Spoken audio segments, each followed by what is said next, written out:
One of the most perplexing scenes in the entire Bible is the wrestling of Jacob. It says Jacob was by himself, and then immediately it says he was wrestling with a man. So was he by himself, or was he wrestling with a man? And what was the wrestling about? This is fundamental to who we are. This is where not just another letter was added to the name of Jacob, a complete new name was added, a new mission, a new destiny was added to his name. And a name we bear till today, Israel, the man who wrestles with God and man and prevails. To decipher this mystery, it's worthwhile to understand what happened immediately after this. Jacob was about to meet Esau, his brother, whom he didn't meet for 22 years.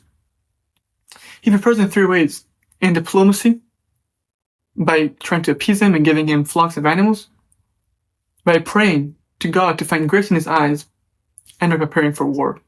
He was afraid and distressed to meet Esau, afraid for his life and distressed because he knew he was not coming without a case. He knew why he was coming. Because years before, Esau and Abraham had a complex relationship. Since they were born, Jacob was born grasping the heel of Esau. And later on, he took his birthright and bought it from him. And even the blessing he took from him. And when Isaac asked him, "Who are you?" he says, "I am Esau, your firstborn." Because Jacob wanted what Esau had, which was the love he thought only Esau had, the love that Yitzchak gave him, that he will be to fulfill the covenant. And so he had to go and do some cunning and trickery and take the blessings of Esau. And later on, when Esau came and said, "Father, I gave you the food. I prepared the feast for you." He said, "But you're already here. I already gave you a blessing." And he asked him, "Do you have anything else you could give me? Any blessing you could give me?" And he said, "Yes, I can give you a blessing." And he gave him a blessing to be a warrior. But not the blessing of the covenant. Right before Jacob left and ran away from his brother Esau that was about to kill him, Yitzchak gives him another blessing, catches up to him and tells him, "Wait, I have a blessing to give you." And it's a blessing of the covenant. He blessed him to have the land of Israel and to have offspring be Israel and be the people of the covenant. He has 2 paths.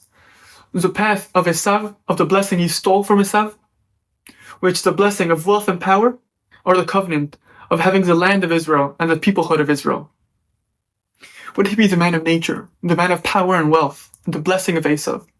Or would he be father of Israel and have the blessing of the nation of Israel and the land? Would he continue living the life of Jacob, wrestling between the 2 identities, between the identity of Esau and the identity of Israel? Would he continue wrestling with that? Or would he be a leader like Abraham and Yitzchak and rise up for the occasion and accept the calling of being Israel, the man who wrestles with God and with men and prevails? This was the fight he was having that night. He was by himself, but not by himself. He was with Esau there and God there. He was with man and God, and he was fighting between the 2. Between the 2 personalities, between the 2 identities. Am I going to be a man of nature or a man who elevates nature? Am I going to be a man of conquering or a man of blessing? Am I going to be a man of power or a man of influence? And so the next day, he returns the blessing of Esau. He chooses to be the bearer of the covenant. He chooses the identity of challenging the world, of protest against the world, and elevating the world that is in the name of the world that ought to be. He returns the blessing that he took of richness and of wealth, and he returns the flocks and herds back to him. He bows down to him 7 times and calls him Adoni, and he calls himself his servant to give back the blessing of power over him.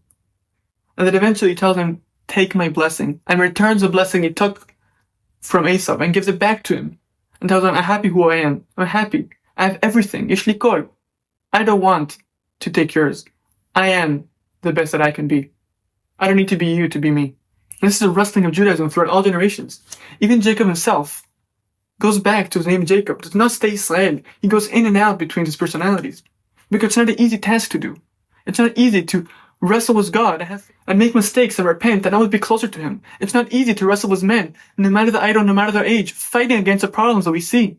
Fighting against paganism, idolatrous practices, child sacrifice, consumerism, materialism, all different problems. It's not easy to fight against it. It's a higher calling. It's a difficult thing to do. And that's why we're required to remember it. We don't eat Zagidin Hashem. Zagidin Hashem is a gid. It's a tendon. We don't eat tendons. But it's not about the not eating part. It's about remembering. It's a remembering the pact that we are not called to be just Jacob, a cunning person that struggles around and has drama around him from every direction you look. The struggles with his personality of, Israel, what personality I am? No. It's time to be proud of who we are, to be Israel, to be proud, to show what we have, to tell a story only we can tell, to bring light to the world, to heal the fractured world, and to be a blessing to everybody around us. It's not an easy task, or it's a task we must rise to. It's a task of Israel. Shabbat Shalom.